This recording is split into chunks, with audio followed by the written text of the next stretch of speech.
जय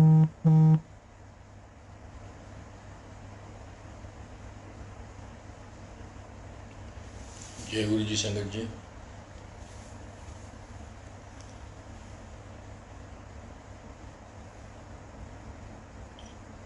संगत को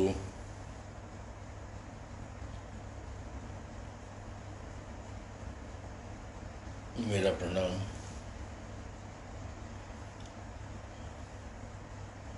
गुरु जी को सुबह से पता नहीं कितनी बार मैंने प्रणाम कर दिया। प्रणाम कर दिया का मतलब जितनी बार गुरु को देखा उतनी बार ऑफ कोर्स प्रणाम हो गया। ये एक दौर एक ऐसा आया कोविड-19 का,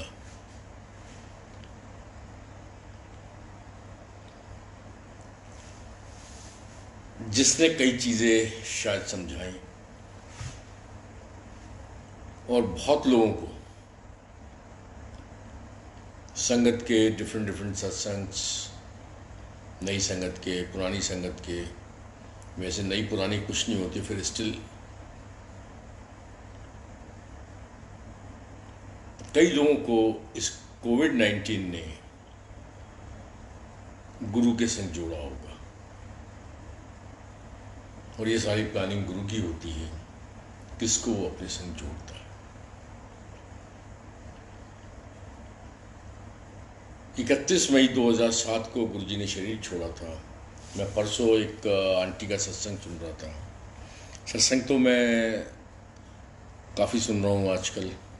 वही सत्संग जो मैं 2007 से 31 मई 2007 को गुरु जी ने अपना शरीर छोड़ा था। उसके बाद 2010 जनवरी फरवरी तक जो भी संगत जाती होगी गुरु जी के दरबार में, फ्रॉम 2007 टू 2000 जैन फैब 2010, उन्होंने भी ये सब कुछ एक्सपीरियंस किया होगा जो मैं आप लोगों के संग शेयर कर रहा हूँ। कि बहुत कम संगत होती थी, जगह जगह कहीं 10 संगत, कहीं 5 संगत, कहीं 20 संगत, कहीं 30 संगत। सत्संग गुरु जी के हुआ करते थे। 31 मई 2007 को गुरु जी ने शरीर छोड़ा। मैं गुरु के पास 7 जुलाई 2004 को गया। फर्स्ट टाइम गुरु जी का स्वरूप मैंने 2002 या 2003 में देखा। मुझे गुरु पे कोई विश्वास नहीं था, ना गुरु के प्रति कोई आस्था थी, ना गुरु के प्रति कोई श्रद्धा थी। 2003 में मैंने गुरु का स्वरूप देखा। 2004 में मैं गुरु के पास गया। गुरु जी के शरीर छोड़ने तक ना मुझे गुरु में कोई आस्था थी, ना मुझे गुरु में कोई श्रद्धा थी, ना गुरु में कोई विश्वास था। शरीर छोड़ने के बाद जब मंदिर सुनसान हो गया, जब मंदिर में संगत नहीं नजर आती थी, तो उस समय जगह जगह जो सत्संग हुआ करते थे, वो सत्संग ने कहीं ना कहीं मेरे दिमाग को कहीं ना कहीं चेंज किया। मुझे गुरु से 2-3 चीज़ें बहुत अच्छी लगती थी जिस वजह से मैं जाता था।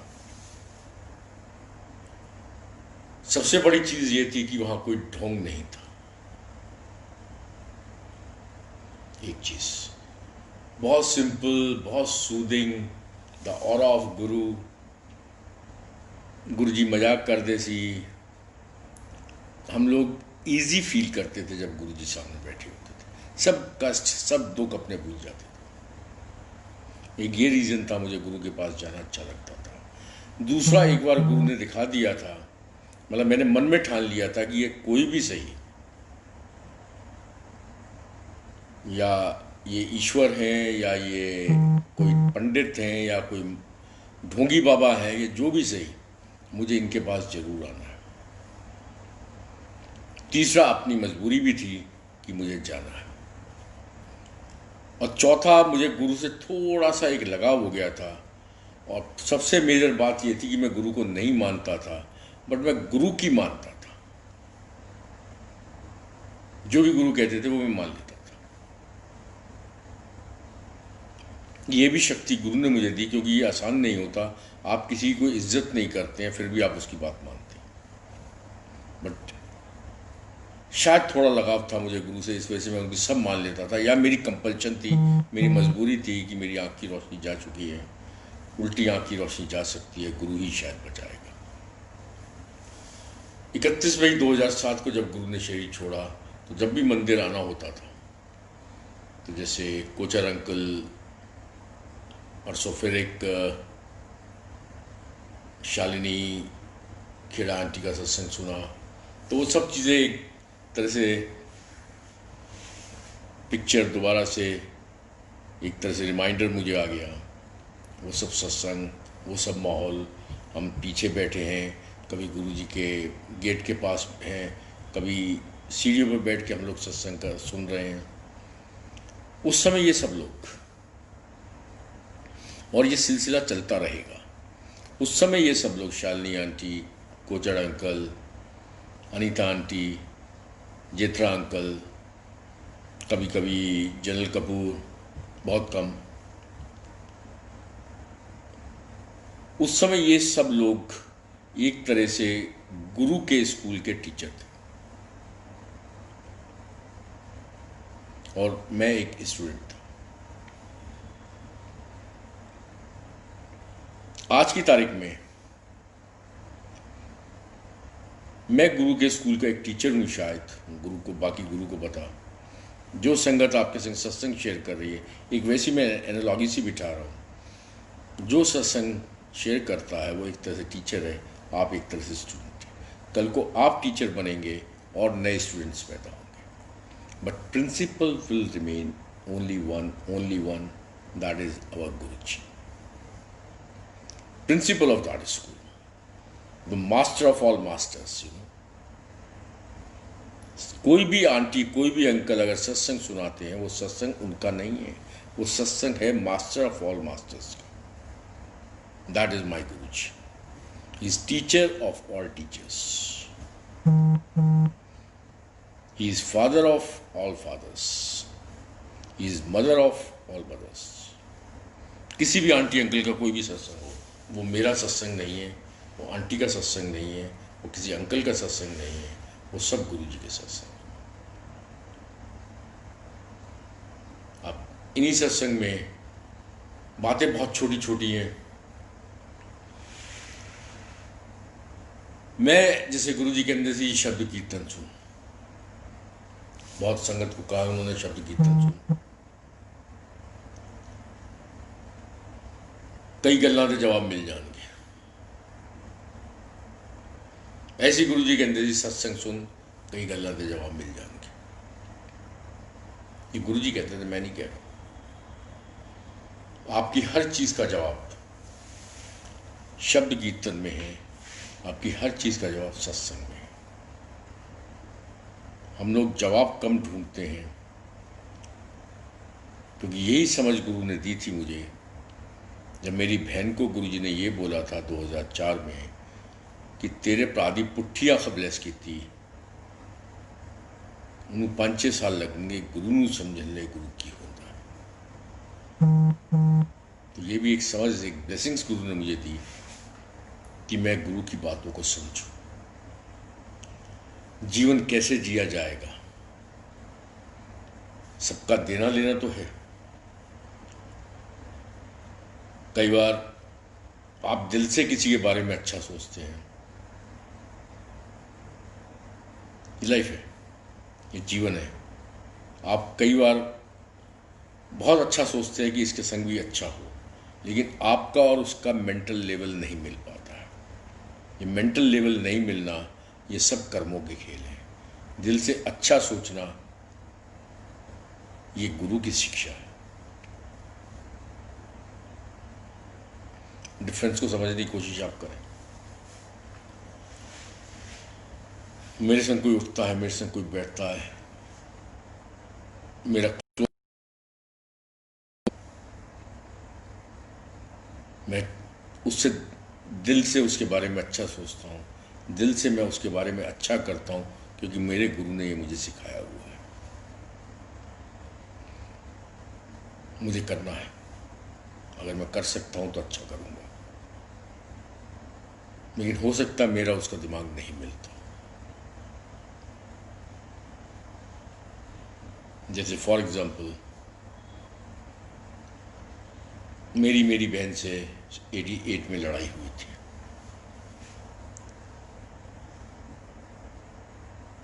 मेरी उसकी ज़बरदस्त लड़ाई हुई। फॉर एग्जांपल मैं अपना ही एग्जांपल आपको दे रहा हूँ। 15 साल तक मैंने अपनी 14-15 साल अपनी बहन से राखी नहीं बनवाई थी।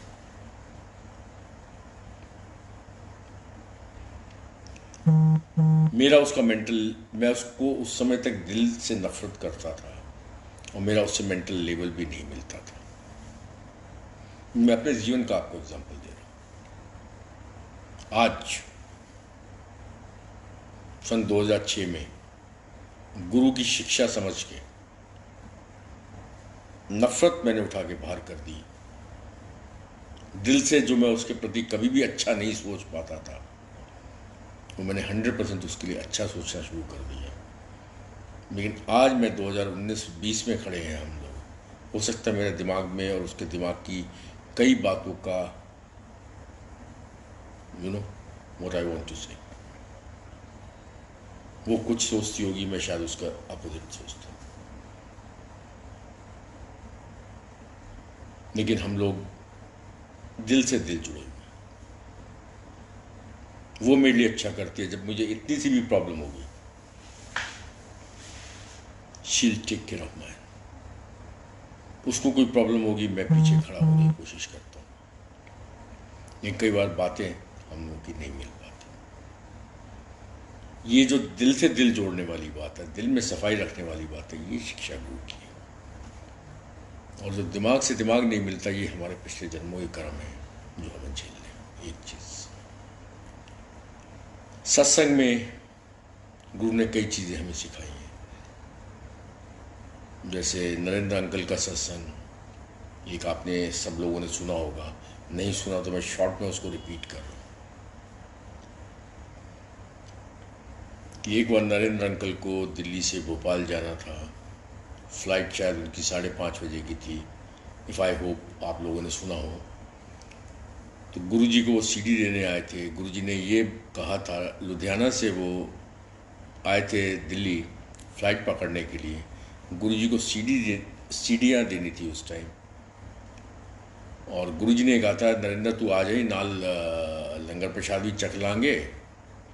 जब वो लंगर प्रसाद के टाइम पे 3 व्हीलर पे गुरुजी के बाहर एम्पायर स्टेट में पहुँचे, तो अंदर से शायद रेखा आंटी कोई होंगी। उन्होंने अंकल को बाहर से ही कह दिया कि गुरुजी अंदर नहीं है, और गुरुजी सामने बैठे हुए थे। तो वही नरेंद्र अंकल ने कहा कि आंटी मैं भी सेवा चलाया, मैंने भी पता रहता है कि गुरुजी अंदर होंगे, मना कर देते।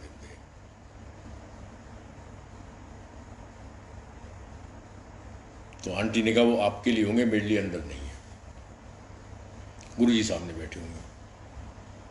उन्होंने नरेंद्र अंकल से कहा, मतलब उन्होंने रेखा आंटी के थ्रू नरेंद्र अंकल से एक झूठ बुलवाया। इसको झूठी बोलते हैं शायद हम लोगों की भाषा में, ईश्वरीय भाषा में क्या बोलेंगे मुझे नहीं मालूम, लेकिन हम लोगों की भाषा में ये झूठ है।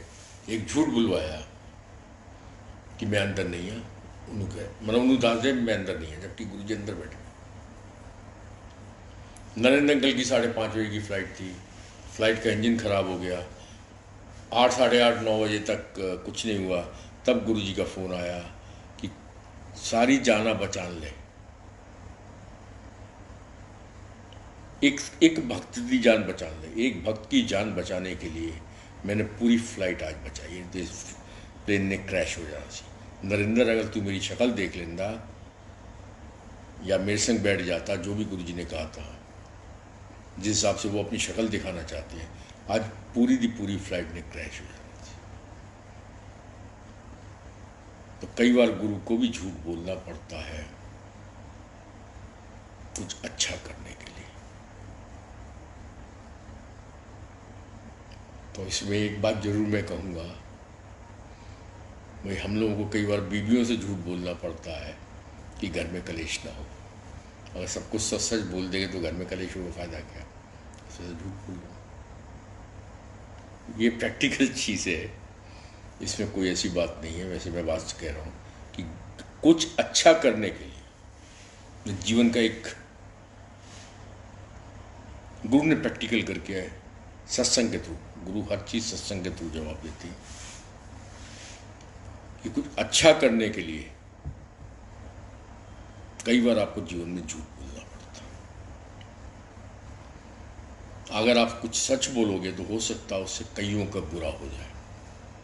तो हर समय हर सच नहीं उचित होता है, ये भी मैं जीवन बताऊँ, क्योंकि एब्सोल्यूट ट्रूथ, गुरु जी कहने से कुछ भी एब्सोल्यूट ट्रूथ नहीं है।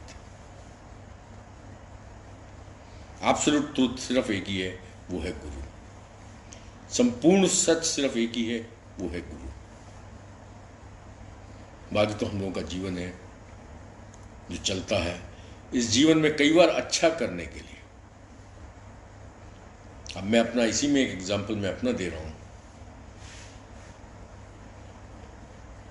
2007 की बात है,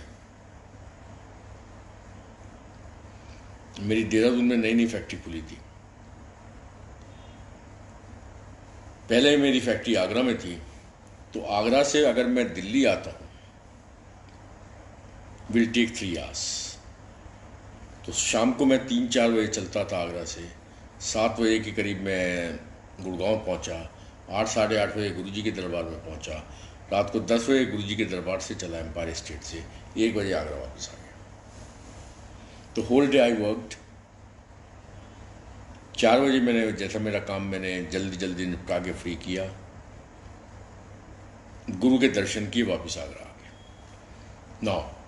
नई नई फैक्ट्री मैंने स्टार्ट की देहरादून में, और अब मैं अगर देहरादून से आऊँगा तो मुझे सुबह 10 बजे देहरादून से चलना पड़ेगा, शाम के 6 बजे के करीब 7 बजे के करीब मैं दिल्ली पहुँचूँगा। 8 घंटे की उस समय ड्राइव होती थी। 10-11 बजे चलना पड़ता था, 7-8 बजे मैं गुरु के दरबार में पहुँचूँगा, लंगर प्रसाद करूँगा, सब कुछ करूँगा, 11 बज जाएंगे, फिर रात को मैं स्टे करूँगा, फिर नेक्स्ट डे सुबह चलूँगा और शाम तक फिर देहरादून पहुँचूँगा। दैट मीन्स मैं 2 दिन अपने गुरु से मिलने के लिए लगाऊँगा, और उसमें आगरा से दिल्ली जाने में मेरा कोई टाइम वेस्ट नहीं होगा। I am working. रात को 1 बजे पहुँचे, सुबह उठे, आराम से 9-10 बजे फिर अपने काम पे लग गए। तो वन फाइन डे गुरुजी कॉल्ड मी, ओए की करन आंदा मेरे को। तो उनका गुरुजी आपकी ब्लेसिंग्स ले, एवं टाइम वेस्ट मत किया, एवं टाइम नहीं वेस्ट करना, नवी फैक्ट्री खोली, जाओ फैक्ट्री बैठो, कोई लोड नहीं आती, ब्लेसिंग्स है गया होते। This was 2007।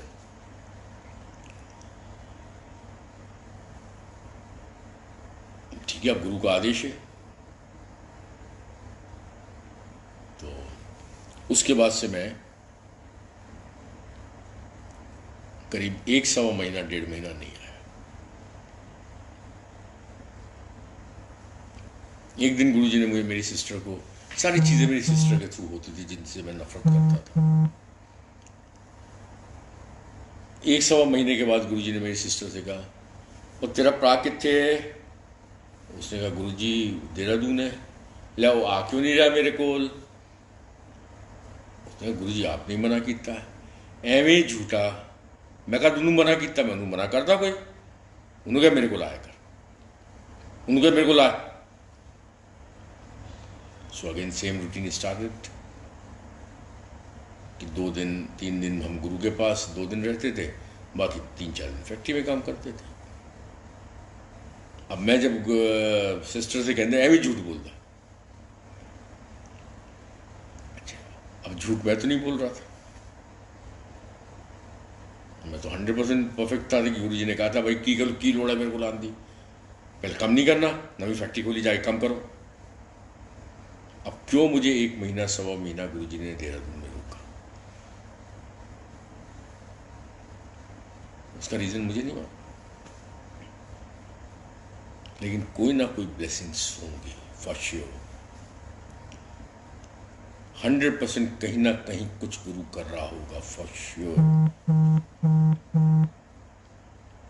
हो सकता मेरा आने जाने में उस समय कोई एक्सीडेंट लिखा, हो सकता गुरु ये टेस्ट करना चाहता हो कि अपने काम के प्रति कितना वफादार है, क्योंकि काम भी जीवन में बहुत ज़रूरी है। इसलिए गुरुजी 7 साढ़े 7 बजे के बाद बैठते थे, जब आप लोग अपना काम करके तब गुरु के पास पहुंचो। हर चीज़ में गुरुजी ने प्रैक्टिकल शिक्षाएं दी हुई हैं, हर चीज़ में गुरुजी प्रैक्टिकल प्रवचन करते हैं, हर चीज़ के, हर सत्संग के पीछे। अब वो 1 महीना 100 महीना रुका और झूठा मुझे ठहराया कि मैं झूठ बोल रहा हूँ। क्यों? उनको पता, I have no idea, no clue, unguided. बस वो जो गुरु कहे वही भल मानो। गुरु ने कहा, मैंने माना, उन्होंने क्या अच्छा किया। इसका मतलब बहुत क्लियर है कि कुछ ब्लेसिंग्स गुरु जी दिखा के करते हैं, बाकी पता नहीं कितनी ब्लेसिंग्स गुरु जी बिना दिखाए करते थे। इसमें भी कुछ दिखाया, लेकिन बहुत सारी ब्लेसिंग्स तो है आज वो गाइड नहीं कर रहे। आई एग्री विद दैट कि हर एक को वो दर्शन नहीं देते, हर एक को गाइड नहीं करते, लेकिन ऑटोमेटिकली वो कल्याण कर रहे हैं। कैसे कर रहे हैं वो उनको मालूम, हम लोग नहीं समझ पाते, क्योंकि हमारे लिए हमारा एक ही बैरोमीटर है, एक ही पैरामीटर है, एक ही हमारा स्केल है। वो ये है कि मेटेरियलिस्टिक वे में हमें गुरु ने क्या दिया, हम इसके अलावा कुछ नहीं जानते। वही पैरामीटर्स, वही बैरोमीटर्स, वही हमारा स्केल। लेकिन गुरु का स्केल बहुत बड़ा है। अब जैसे मैं एक छोटा सा एग्जांपल अभी रिसेंट का आपको दे रहा हूँ। मुझे नहीं पता ये कोरोना का एक मैसेज है या कोरोना का एक सत्संग है या ये कोरोना था, ये या क्या था, वो गुरु को पता। First week of December I was in China, और उसके बाद से मैं 3 महीने, 2 से 2.5 महीने, फ्रॉम 10th दिसंबर ऑनवर्ड, 11 दिसंबर के बाद से मैं I was almost bed for 2 months। और बिकॉज ऑफ सम रीजन्स मैं आगरा दरबार में हफ्ते में 2 बार जाता हूँ, लेकिन उस समय 14 या 15 दिन का पूरा क्वारंटीन मेरा गुरुजी ने आगरा दरबार में किया था, मैं वहीं रहा था। फिर किसी आंटी को बताया, गुरुजी ने सारे मेरे पास CT स्कैन भी कराए हुए थे इस दौरान, बहुत सारे टेस्ट हुए मेट्रो हॉस्पिटल में। अब मुझे क्या था मुझे नहीं मालूम। दिसंबर में ही मे बी 25-26 दिसंबर गुरुजी ने मुझे दर्शन देके बोला था कि आगरा दरबार सेकेंड सैटरडे का लंगर नहीं होगा, कोई बड़ा फंक्शन नहीं करना। दिसंबर 25, 26, 27 जो भी होगी, कोई बड़ा फंक्शन नहीं करना, कोई सेकंड सैटरडे का लंगर नहीं करना। महीने, पूरे महीने में ज़्यादा 3 बारी संगत को कॉल करना, काट तो काट संगत रखनी। संगत को कहते हो महीने 1 बारी जा।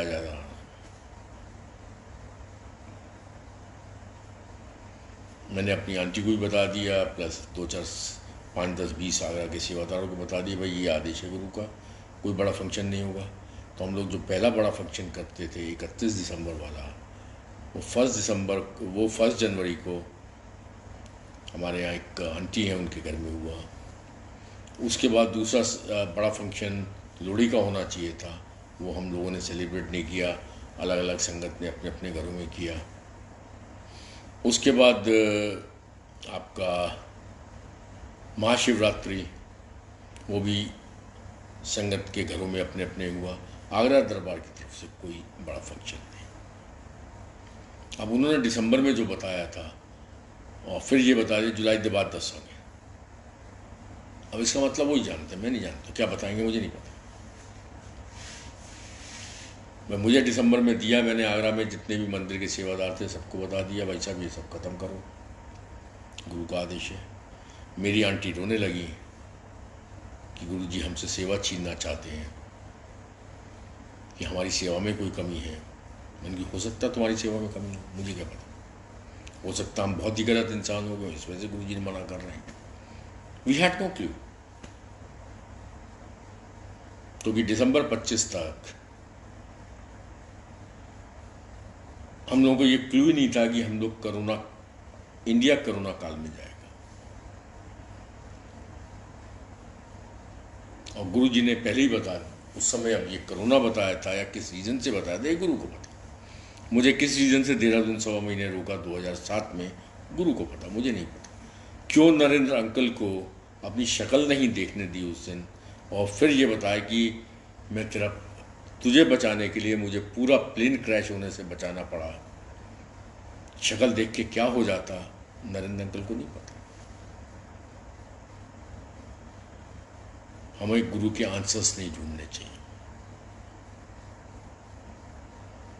गुरु की कृपा का एहसास करना चाहिए, गुरु की कृपा का एहसान लेना चाहिए, गुरु का ग्रेटिट्यूड करना चाहिए, गुरु का शुक्राना अदा करना चाहिए। गुरु कैसे क्या करेगा गुरु को पता। वही मैं आप लोगों के संग शेयर कर रहा था कि शालिनी आंटी का सत्संग सुना तो वही पुरानी बातें याद आ गई। वो एक मेरा स्टूडेंट का पीरियड था, जिस 3 साल में वहाँ बैठ के मैंने बड़े मंदिर में जब भी जाता था एक स्टडी की। आज ये आप लोगों का एक स्टडी का पीरियड है, गुरु ने दिया हुआ है कि आज आप इस चीज़ स्टडी करो, पढ़ो एक स्टूडेंट की तरह, गुरु के सत्संग को समझो, गुरु को चमत्कार तक सीमित मत रखो। गुरु कोई चमत्कारी बाबा नहीं है। हम लोग गुरु को सिर्फ चमत्कार तक सीमित रख पाते हैं, उसके आगे बढ़ ही नहीं पाते।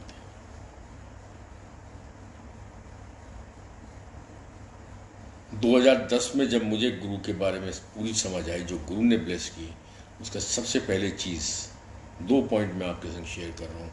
नंबर 1, गुरु ने कहा कि तेरे प्राणों गुरु दी समझ आएगी। तो पहली समझ तो ये आ गई कि गुरु को हम समझ ही नहीं सकते हैं। सबसे पहली समझ ये है कि हम गुरु को समझ ही नहीं सकते, ना इतनी बुद्धि, ना इतना दिमाग, ना इतना सोच, ना इतनी लॉजिक्स, तो समझने की जरूरत भी नहीं। दूसरी समझ में चीज़ ये आ गई कि इस दरबार के अंदर, चाहे आप बड़े मंदिर जा रहे हैं, चाहे आप एम्पायर स्टेट जा रहे हैं, चाहे आप किसी सत्संग में जा रहे हैं, चाहे आप अपने घर में गुरु का स्वरूप रखते हैं, यहाँ कुछ चमत्कार नहीं होता। यहाँ सिर्फ और सिर्फ गुरु की ब्लेसिंग्स चलती हैं, गुरु की कृपा बहती है। गुरु की फोटो से आप बात करते हो, गुरु आपके दुखों को कम कर रहा होता है। ये चमत्कार नहीं है, ये डिविनिटी है, ये डिवाइन पावर है जो आपका कल्याण कर रही है, क्योंकि वो बियॉन्ड आवर थॉट प्रोसेस। कि लाइक डॉक्टरी फेल हो गई, God can do anything. Doctor क्यों होंगे, सब तो बड़ा डॉक्टर तो ये बैठे हैं साढ़े को। अगर कोई दवाई आपको लगेगी वो भी गुरु की कृपा से लगेगी। डॉक्टर की लिखी हुई दवाई तो वो डॉक्टर का काम है डॉक्टरी करना। कई बार दवाइयाँ नहीं लगती है क्योंकि गुरु की कृपा अभी तक उस दवाइयों में नहीं होती है। Medicines will cure you when Guru will bless that medicine. हर चीज बॉस के हाथ में है। मैं कुछ नहीं, सब कुछ मैं ही है। एक छोटा सा मैं एक आंटी का सत्संग शेयर कर रहा हूँ। हमारे एक रिश्ते में एक लड़की, she was MBBS, love marriage, got married to one MBBS। उसके बाद MS का पेपर देना था, मियाँ बीवी में नहीं पटी। 3-4 महीने के अंदर ही सेपरेशन हुआ, तलाक वलाक की कहानी start. The girl was MBBS, the boy was MBBS. They were in love, got married. Within 2-3 months, separation started. Divorce proceedings. Again they started. MS paper उसके चलने थे, मास्टर ऑफ सर्जरी के पेपर्स उस लड़की ने देने थे। एंड फादर की जो फाइनेंशियल कंडीशंस थी वो बहुत तो नहीं बोल सकता हूँ, लेकिन बहुत स्ट्रांग नहीं थी। उनसे कि अ low middle class income group.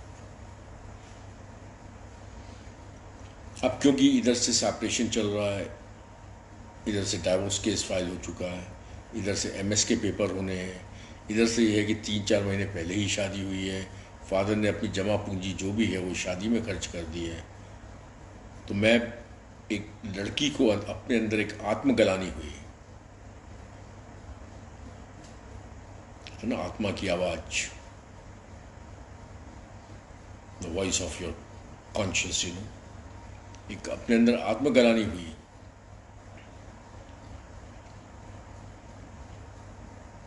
कि मैं अपने बाप के ऊपर बोझ बन चुकी हूं। होता है, मैं भी नई बाप ने शादी की, तुम्हारी मर्जी से शादी की, love marriage and flop marriage. बाप की जमा पूंजी खत्म हो गई या कम हो गई तो लड़की को अपने बाप के प्रति कहीं ना कहीं होता है कि मेरी वजह से मेरे माँ बाप तकलीफ में। तो definitely she was under severe depression. इधर से उसका MS का एग्जामिनेशंस थे, वो भी दे दिए जैसे कैसे। शी न्यू इट कि मुझे कुछ लिखा ही नहीं, मुझे पता ही नहीं मैंने क्या किया। और तीसरा उसके दिमाग में ये घुस चुका था कि I am now A liability. वैसे तो हिंदुस्तानी संस्कृति में वैसे भी कहते हैं कि लड़की एक लायबिलिटी है, जो कि मैं नहीं मानता, बट शी थॉट कि I am liability on my father, mother and father. तो पहले दिन ही वो गुरुजी के पास आई।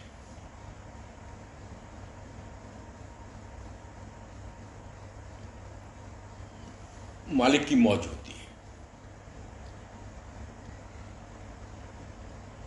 कब किसको दिखा के कौन सा कल्याण करे।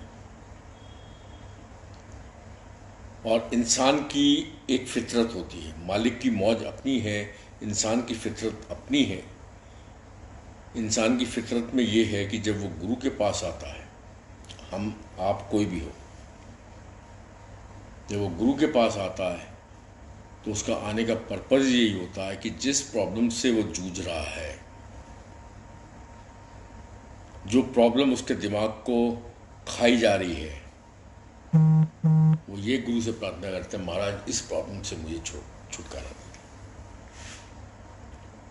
दो। उसका और कोई पर्पज नहीं होता, मोरलेस। In general I am talking, exceptions की बातें मैं नहीं करता।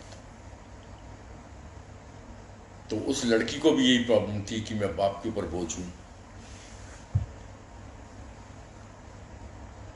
मेरी जिंदगी खराब हो चुकी है, कम से कम इतना तो कर दो गुरुजी कि मैं अपने बाप के ऊपर बोझ ना बनूं।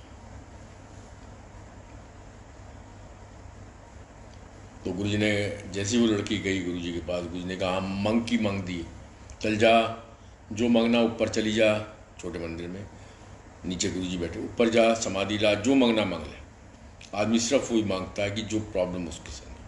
क्योंकि लाइफ की अगर मैं बात करता हूँ और उसकी डेफिनेशन करता हूँ, तो life is a definition of an number of problems. Life का मतलब ही प्रॉब्लम्स प्रॉब्लम्स प्रॉब्लम्स, संग में खुशी खुशी खुशी। तो जिस समय जो प्रॉब्लम उसके दिमाग में थी, उसने ऊपर जाके यही मांगा कि गुरुजी मैं अपने बाप के ऊपर बोझ ना बनूं। Anyway she came down, had langar, फलाना डिमाका। उसके बाद she went back to Mumbai. जिस लड़की को ये था कि मैं एमएस तो छोड़ो, बस बाप के ऊपर बोझ ना बनूं, she stood in her MS examinations 4th Maharashtra ranking and 17th All India ranking, जिसके हिसाब से वो पेपर उसने शायद लिखा ही कुछ नहीं था। 4th Maharashtra ranking, 17th all India ranking. अब ऐसी लड़की को, ऐसे स्टूडेंट को कोई भी मेडिकल कॉलेज फीस नहीं लेगा, उसको स्टाइपेंड देके अपने आप बुलाएगा। जो उसने मांगा कि गुरुजी मैं अपने बाप के ऊपर बोझ ना बनूं, मेडिकल कॉलेज ज्वाइन किया फॉर एमएस। कॉलेज ने स्टाइपेंड देके उसकी पढ़ाई पूरी करवाई। No she is a doctor at least. जो मांगा वो मिला, जो जरूरी था वो मिला, जो नीड थी वो मिली। विशेष बहुत होंगी, लेकिन जो नीड थी वो आपकी गुरु पूरी कर देता, अगर वो आपके लिए होती है, अगर आपके लिए अच्छी होती। तो ये है गुरु। आपकी कोई भी जरूरत होगी, गुरु जरूर पूरी करेगा। सत्संग रोज सुनते हैं, रोज देखते हैं, रोज संगत से बात होती है, रोज संगत के अपने अपने, हर संगत के अपने एक्सपीरियंसेस हैं। गुरु किस रूप में आके कैसे कैसे कैसे बिना कैसे आप लोगों के ऊपर कृपा करता, हम लोगों के ऊपर कृपा करता है। बस यही गुरु से अरदास है कि गुरु हमेशा कृपा करते रहो, अच्छी बुद्धि दो, और हम कोशिश करें कि हम अपने दिल को साफ रखें। जय गुरु जी, गुड नाइट, शबा खैर, नमस्कार। वैसे एक चीज़ और बता दूं, गुरु जी के टाइम पे हम लोग, if I remember well, though I know my memory is very sharp, we never used to say जय गुरु जी। हम लोग जनरली तो सोशलाइजिंग नहीं होती थी हम लोगों की, और if I remember very well, जिससे भी जाते थे गुड इवनिंग या नमस्कार, नमस्ते। गुरु जी के शरीर छोड़ने के बाद ये जय गुरु जी एक हम लोगों ने स्टार्ट किया है शायद, और मालिक की इच्छा। तो इस वजह से नमस्कार, जय गुरु जी, वाहे गुरु, ब्लेसिंग्स ऑलवेज गुरु जी, सब पर कृपा करो। नमस्कार।